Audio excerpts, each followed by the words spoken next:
Assalamualaikum warahmatullahi wabarakatuh.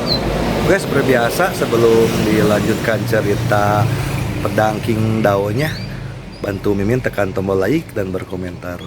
Juga terima kasih sudah dan sebelumnya. Gas. Bab 1459. Semuanya sudah diatur. Melihat pemandangan ini, Dewa Tua di bawah tiba-tiba terkejut. Dia tidak menyangka bahwa Ye Guan benar-benar dapat menekan 3.000 bencana besar. Sangat keterlaluan. Dia tahu bahwa kekuatan keyakinan Ye Guan sangat kuat, tetapi dia tidak menyangka kekuatannya begitu kuat hingga mampu meredam bencana-bencana itu. Ini sungguh di luar dugaannya. Dewa Tua itu tertawa. Adik kecil ini sungguh menarik. Di dalam nebula, setelah Ye Guan menekan malapetaka itu dengan kekuatan miliaran perintah, dia mulai melahap malapetaka itu secara paksa. Ya, dia menelannya langsung. Garis keturunannya yang gila memiliki fungsi melahap kejahatan, dan dia juga telah mempraktikkan cara jahat, jadi dia memiliki kemampuan untuk melahap pikiran jahat.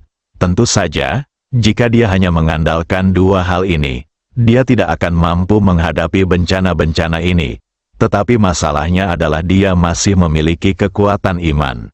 Dan itu adalah kekuatan iman yang sangat murni. Di hadapan kekuatan iman, darah, dan tatanan jalan jahat yang tak terhitung jumlahnya, bencana-bencana itu tidak lagi memiliki kemampuan untuk melawan dan hanya bisa ditelan dan diserap oleh Ye Guan sedikit demi sedikit. Di dalam nebula, aura jahat dan aura darah gila Ye Guan tiba-tiba melonjak dengan cara yang berlebihan.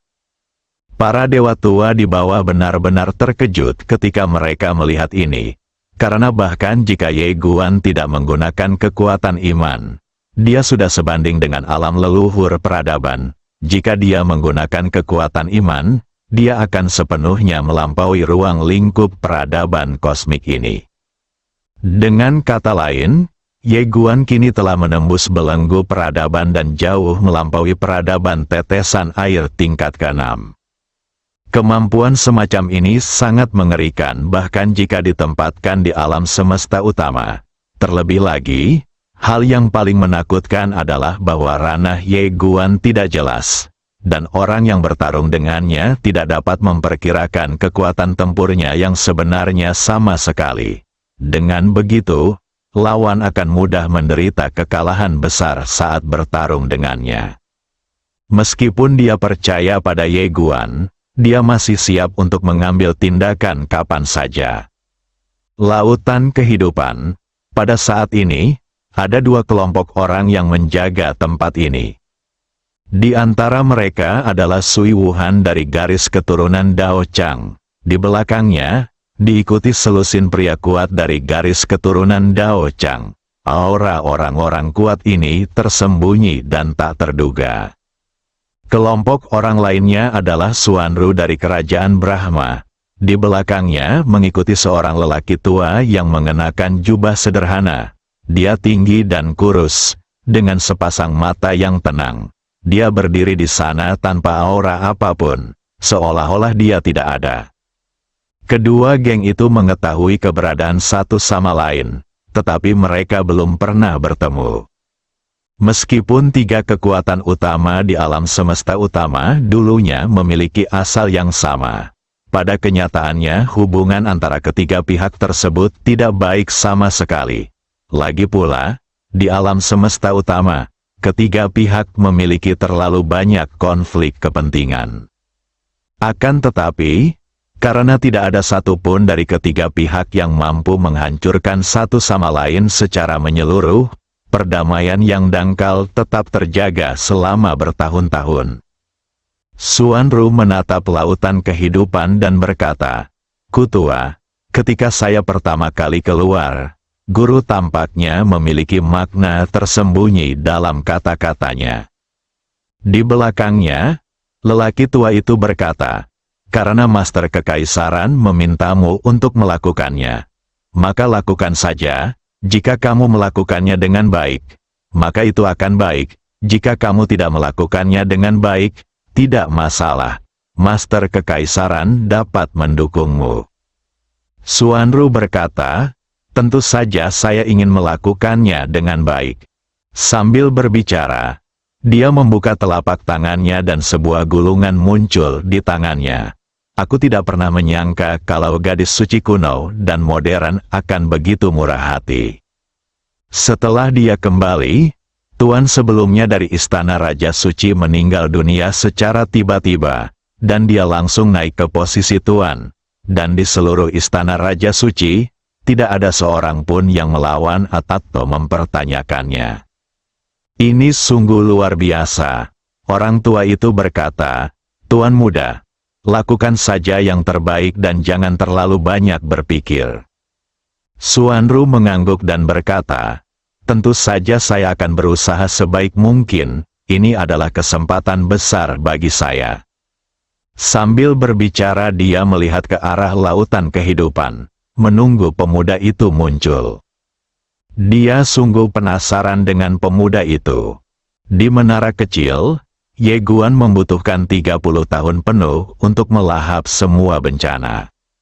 Setelah melahap semua bencana, kekuatannya tiba-tiba berubah drastis, terutama jalan jahatnya dan garis keturunannya yang gila.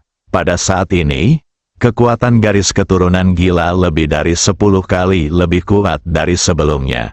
Sekarang dia tidak berani menggunakan garis keturunan gila dengan mudah, karena aura jahat yang mengerikan dan kekuatan keyakinannya agak sulit untuk dilawan. Terlebih lagi, dia sekarang memiliki kemampuan khusus, yaitu kekuatan perampokan. Dapat dikatakan bahwa dia sekarang dalam keadaan bencana. Di dalam nebula, Ye Guan perlahan membuka matanya, dan 2 bola guntur darah melonjak di matanya. Selamat. Pada saat ini, dewa tua itu tiba-tiba datang dari samping dan berkata sambil tersenyum. Ye Guan menarik napas dalam-dalam, menekan semua pikiran jahatnya, dan darahnya yang gila perlahan kembali tenang.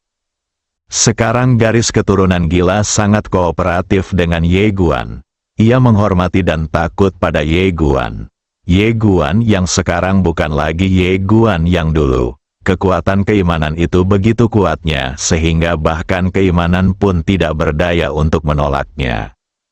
Setelah kembali normal, Ye Guan menatap dewa tua itu dan berkata sambil tersenyum, "Saudaraku, kita bisa pergi ke alam semesta utama sekarang."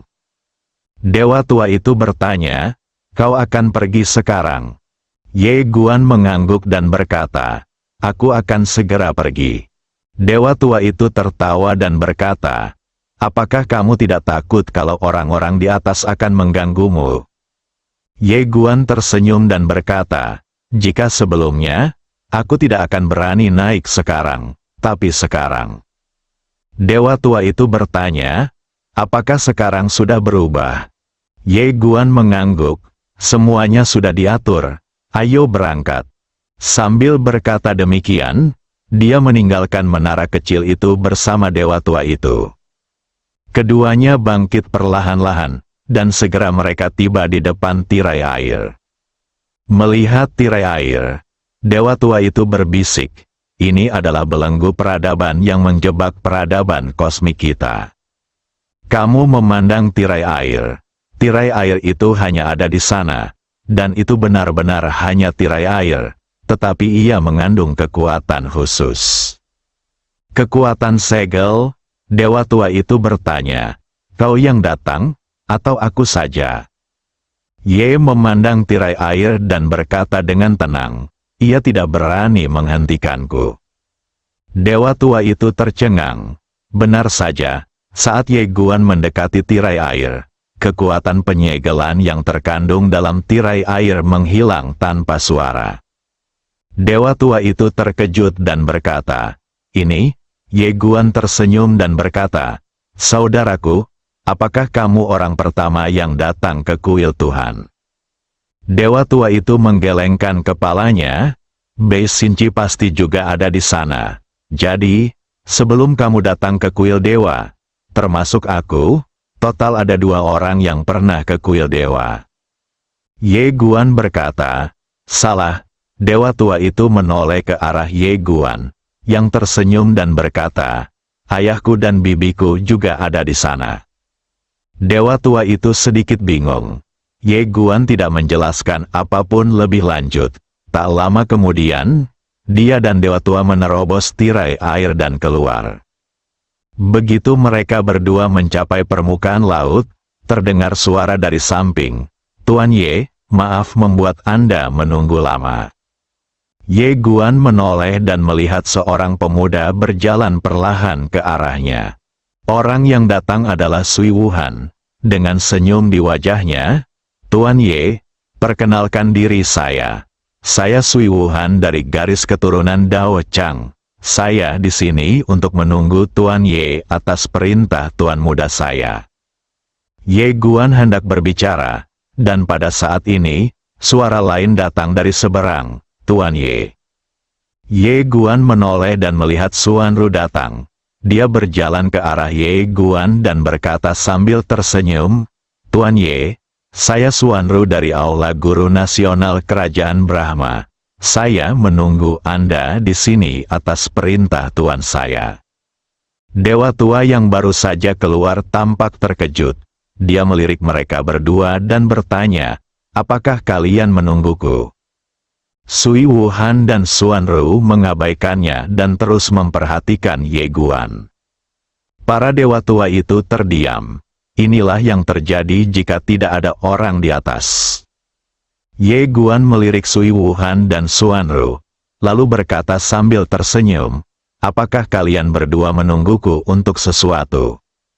Sui Wuhan berkata, "Guru Ye, kami ingin mengundang Guru Ye untuk bergabung dengan garis keturunan Dao Chang." Sambil berbicara, dia membuka telapak tangannya dan sebuah cincin penyimpanan muncul di depan Ye Guan. "Ini adalah hadiah kecil dari keluarga Dao Chang saya. Saya harap Anda akan menerimanya, Tuan Ye." Ye Guan melihat cincin penyimpanan itu dan jantungnya tiba-tiba berdebar kencang. Ada 5 pembuluh darah spiritual leluhur di dalam cincin itu. Dia secara alamiah akrab dengan urat nadi spiritual leluhur. Hanya ada satu di seluruh alam semesta. Alasan mengapa Tanah Tua mampu menumbuhkan 3 peradaban super adalah karena urat nadi spiritual leluhur ini. Pada saat ini, Xuanru tiba-tiba berkata, "Tuan Ye, kami di Kerajaan Brahma juga punya beberapa pemikiran." Saat dia berbicara, sebuah cincin penyimpanan terbang di depan Ye Guan. Ye Guan melihat cincin penyimpanan itu dan menemukan bahwa ada 8 urat spiritual leluhur di dalam cincin itu. Sui Wuhan menatap cincin penyimpanan itu dan mengerutkan kening. Dia menoleh ke arah Xuanru dan berkata sambil tersenyum, "Xuanru, apa maksud Kerajaan Brahma dengan ini?" Xuanru berkata dengan tenang, "Itu tidak berarti apa-apa. Tentu saja. Bahkan jika ada artinya, tidak perlu menjelaskannya kepada garis keturunan Dao Changmu." Sui Wuhan juga tidak marah, dan tersenyum, "Lebih dari uang, kan?" Sambil berbicara, dia merentangkan telapak tangannya, dan sebuah cincin penyimpanan lain terbang di depan Ye Guan. Ada 5 urat nadi spiritual leluhur di cincin itu. 5, termasuk cincin penyimpanan di depan, totalnya ada 12 pembuluh darah spiritual leluhur. Ini benar-benar masalah besar. Orang-orang kuat di belakang Sui Wuhan terkejut dan cemburu di saat yang sama. Mereka semua menatap Ye Guan. Orang ini baru saja datang dari bawah, dan dia sangat dihargai. Sebelum Ye Guan bisa mengatakan apapun, Xuanru tiba-tiba merentangkan telapak tangannya, dan sebuah cincin penyimpanan muncul di depan Ye Guan. Ada 10 pembuluh darah spiritual leluhur di dalam cincin itu. Jika ditambahkan dengan yang sebelumnya, maka jumlahnya menjadi 18 urat nadi spiritual leluhur. "Kamu gila?" Orang-orang di belakang Sui Wuhan semuanya terkejut. 18 urat spiritual leluhur ini pasti dapat mengolah setidaknya 3 orang kuat setingkat leluhur peradaban. Selain itu, ini adalah jenis yang sepenuhnya bebas air. Tidak hanya itu, ia juga dapat memberi makan peradaban yang setidaknya berpenduduk 3 miliar jiwa. Wajah Sui Wuhan tampak sedikit jelek. 18 urat roh leluhur, sungguh masalah besar. Sambil berbicara, dia merentangkan telapak tangannya, dan sebuah pedang panjang tiba-tiba muncul di hadapan Ye Guan. Objek suci setingkat alam leluhur peradaban. Saat pedang itu terhunus, alis Xuanru langsung mengernyit. Dia tidak menyangka bahwa Sui Wuhan benar-benar akan mengeluarkan benda suci setingkat peradaban leluhur. Benda suci semacam ini setara dengan orang berkuasa setingkat leluhur suatu peradaban. Sui Wuhan menatap Xuanru dengan ekspresi provokatif di wajahnya. Melihat pemandangan ini, dewa tua itu langsung mengerutkan kening. Mengapa orang ini tampak mencoba untuk berdebat? Pada saat ini, Xuanru mengeluarkan cincin penyimpanan lain. Bab 1460. Benar-benar tak terkalahkan. Di dalam cincin itu sebenarnya ada 3 artefak tingkat peradaban leluhur. Sebuah pedang, panjangnya 3 kaki, lebarnya 2 jari, dan seluruhnya putih, seolah terbuat dari salju yang padat. Sepotong baju zirah, seluruh bagian baju zirah itu terbuat dari sisik monster tak dikenal, memancarkan cahaya redup, berat dan padat, dan sekilas terlihat bahwa itu bukanlah benda biasa. Sebuah segel, hanya seukuran telapak tangan, dengan monster aneh terukir di permukaannya dan 4 karakter besar terukir di bagian bawahnya. Ketiga benda suci itu semuanya berada di tingkatan alam leluhur peradaban.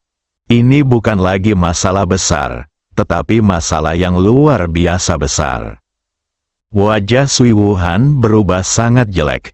Ye Guan melirik Sui Wuhan, lalu menoleh ke arah Xuanru dan berkata sambil tersenyum, "Saudara Ru, saya sedikit tersanjung olehmu." Xuanru berkata, "Saudara Ye, kerajaan Brahma kami dengan tulus berharap Anda dapat bergabung dengan kami." Ye Guandao, kenapa? Xuanru berkata dengan serius. Saudara Ye adalah orang yang berbakat. Ye Guan tertawa. Dia tidak mengatakan apa-apa lagi dan mengambil 2 cincin yang diberikan Xuanru di depannya. "Saya ingin bergabung dengan kerajaan Brahma." Xuanru juga memiliki senyum di wajahnya. "Selamat datang."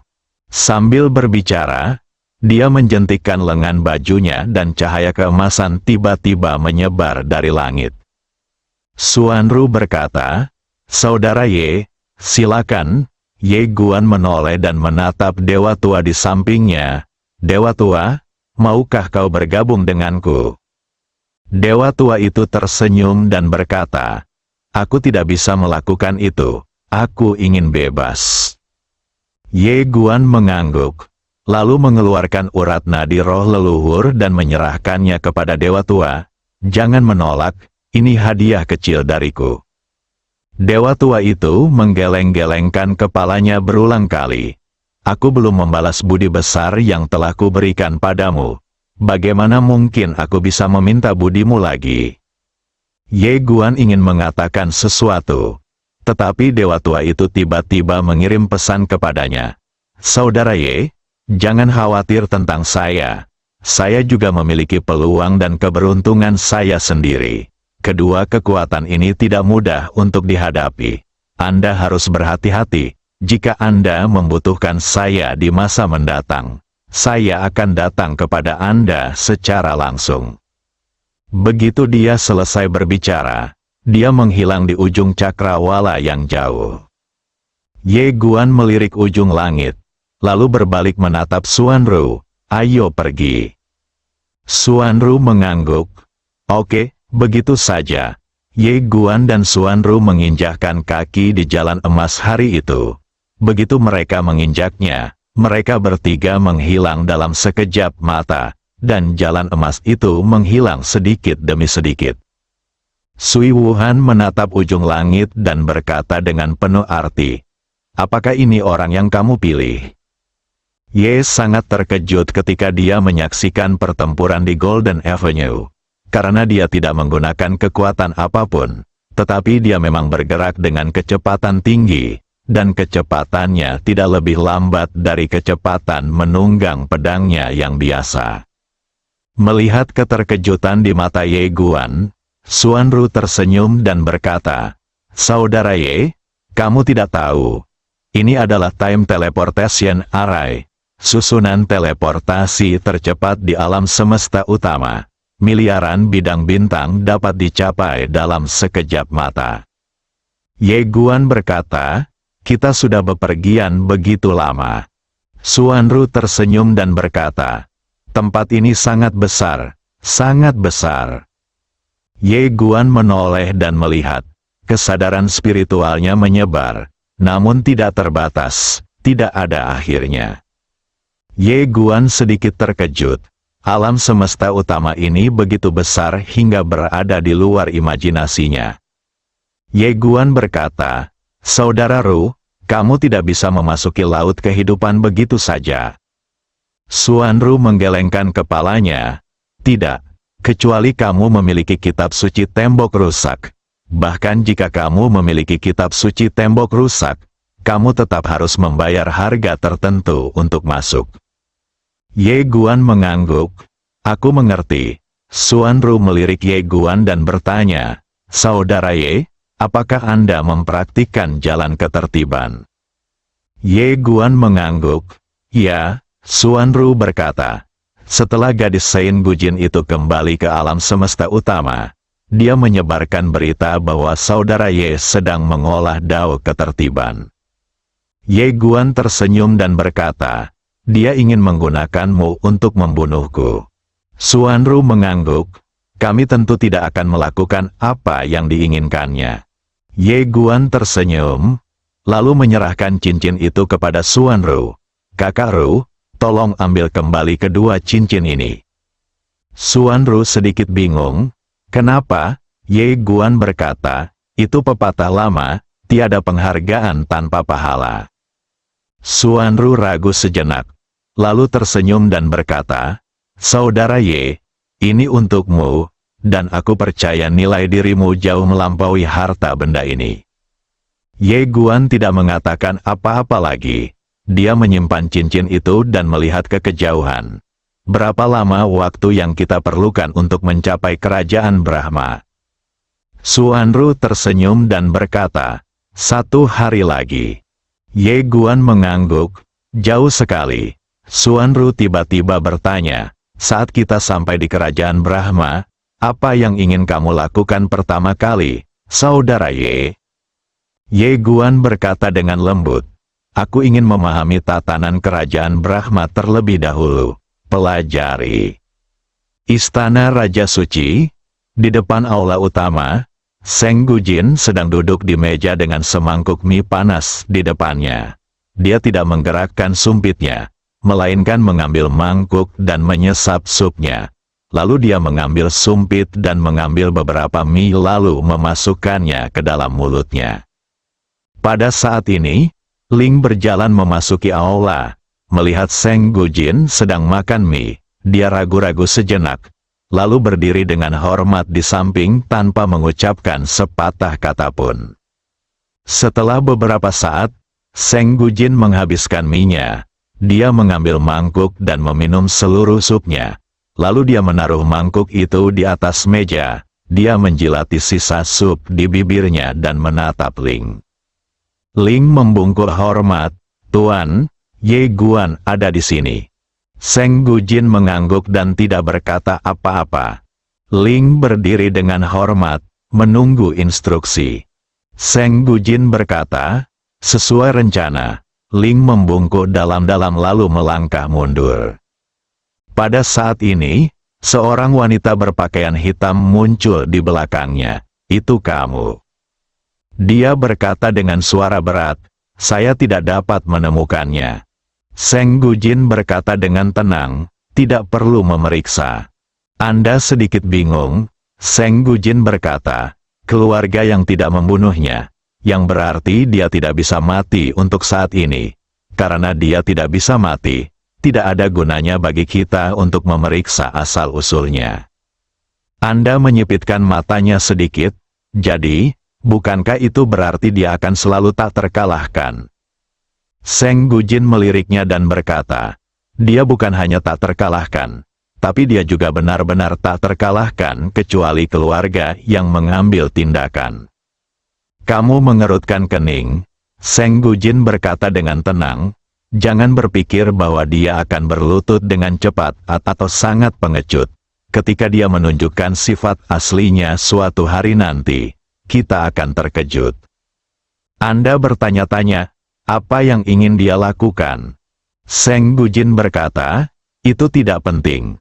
Yang penting adalah tujuannya saat ini adalah sutra penghancur tembok. Aku punya 2 jilid sekarang, satu dari garis keturunan Dao Chang dan satu dari kerajaan Brahma. Dengan kata lain, masih ada 2 jilid yang belum terbit. Anda mengajukan keraguannya. Jika dia benar-benar tak terkalahkan, mengapa dia tidak menghancurkan garis keturunan Dao Chang dan kerajaan Brahma saja? Kedua kekuatan ini tidak memiliki perlindungan dari keluarga yang. Seng Gujin berkata, apakah ada kemungkinan tubuh aslinya tak terkalahkan, tetapi klonnya tidak?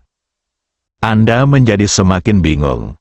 Seng Gujin berkata, hanya ada 2 alasan mengapa kita tidak dapat mengetahui identitasnya. Pertama, dia berasal dari peradaban di luar jagat raya utama. Kedua, dia adalah orang di luar dunia virtual. Dia datang ke tempat ini hanya untuk beberapa alasan khusus. Tetapi sekarang dia tidak dapat kembali. Anda tercengang, Seng Gujin berkata, jika yang kedua, maka keluarga yang tidak membunuhnya, pasti bukan karena dia di dunia ini, sangat mungkin karena dia di dunia lain. Saat dia berbicara, dia tiba-tiba mengeluarkan sebuah buku. Sama seperti orang-orang di dalam buku, jika dunia dalam buku dibandingkan dengan dunia virtual, maka orang-orang di dunia kita adalah dunia nyata. Dan pemilik Dao Pen kemungkinan besar adalah orang dari dunia nyata yang masuk ke dunia virtual. Tetapi sekarang dia tidak bisa keluar. Namun, dia sangat penting di dunia nyata. Misalnya, dialah yang menulis buku ini.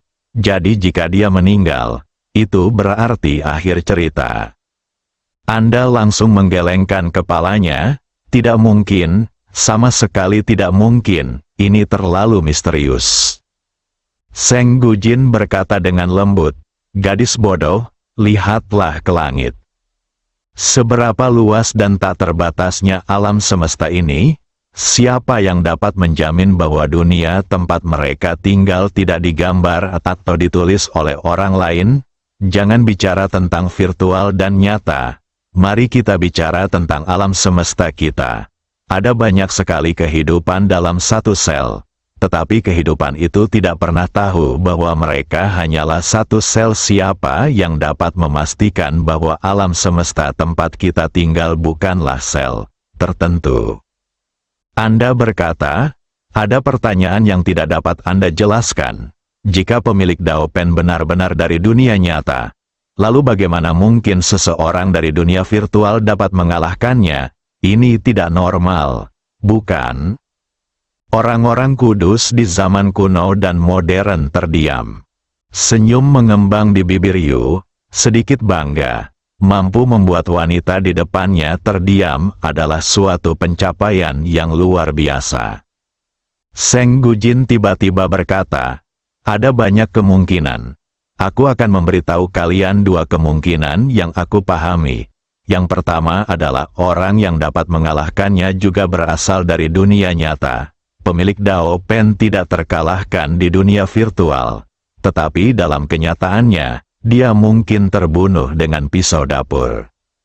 Diam, Seng Gujin berkata, tipe kedua, orang yang dapat mengalahkan pemilik pena Dao besar, memang berasal dari dunia maya, bukan dari dunia nyata, tapi Sambil berbicara dia menundukkan kepala menatap buku di tangannya.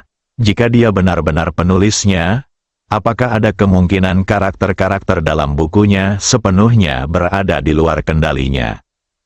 Bagaimana bisa itu di luar kendali? Anda langsung membalas. Anda tidak logis dan tidak berdasar. Bagaimana seorang penulis bisa lebih baik daripada karakter dalam bukunya sendiri? Seng Gujin menggelengkan kepalanya. Bisakah Anda mengubah perspektif dan cara berpikir Anda saat menghadapi masalah? Sungguh sulit bagi saya untuk mengobrol dengan Anda. Anda tidak yakin? Anda bilang, Seng Gujin berkata. Contohnya, buku ini memiliki banyak pembaca. Mengapa pembaca menyukai buku ini? Mungkinkah mereka menyukai karakter tertentu di dalamnya? Ketika semakin banyak orang menyukai karakter ini, mereka memberikan karakter ini kehidupan lain. Secara sederhana, jika penulis mengacau dan menyentuh skala terbalik pembaca, hasilnya akan menjadi konsekuensi buruk. Dan konsekuensi buruk ini adalah sesuatu yang sama sekali tidak dapat ia tanggung. Misalnya, tidak akan ada yang membacanya lagi. Dan Anda dapat bersenang-senang sendiri. Diam, Seng Gujin berkata dengan lembut. Jika asumsiku benar, maka kekuatan iman apa yang paling menakutkan? Kekuatan iman dari apa yang disebut pembaca di dunia nyata adalah yang paling menakutkan. Siapapun yang mereka percayai adalah yang benar-benar tak terkalahkan. Bersambung.